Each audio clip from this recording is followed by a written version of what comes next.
நான் வெஸ்ட் மாம்பலத்துலேருந்து வரேம்மா. Okay sir. யூடியூப்பில் ஆடை பார்த்தேன். ஆடை பார்த்துட்டு சரி எப்படி என்ன இருக்குன்னு சொல்லி வெரிஃபிகேஷன் பார்த்தேன்.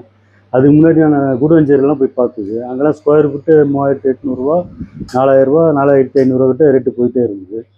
சரி எங்கேயும் எனக்கு சாட்டிஸ்ஃபேக்ஷனாக ஒன்றும் கிடையாது. சரி சாரு அப்புறம் சார்கிட்ட கால் பண்ணி கேட்டது சரி வாங்க சார் வந்து பாருங்க அப்படின்னு சொன்னாப்புல. சரி நான் தற்செயலாக தான் வந்து அம்மாவை கூட்டிகிட்டு வந்தேன்.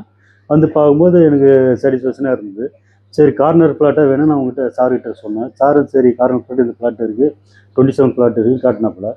சரி எனக்கு நான் சுற்றி முற்றி பார்த்து நல்லா பிடிச்சி போச்சு. சரி சார்கிட்ட சொல்லி அப்புறம் ஏற்பாடு பண்ணேன். உங்களுக்கு குவாலிஃபிகேஷன்லாம் எப்படி சார் இருந்துச்சு?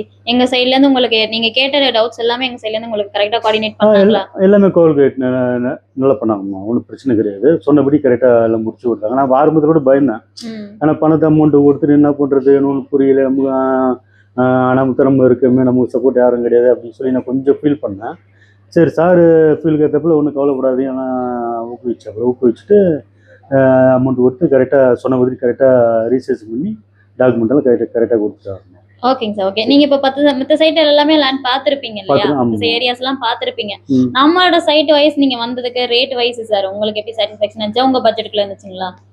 நம்ம பட்ஜெட்டுக்குள்ள தான் இருந்துச்சு. ரேட் சாட்டிஸ்ஃபேக்ஷனாக இருந்தது. ஆனால் அங்கேயே 4000 4400 கிட்ட போயிட்டு இருக்கு. ஓகே. ஏன்னா இந்த இடம் பார்த்துன்னு எனக்கு பிடிச்சி போச்சு.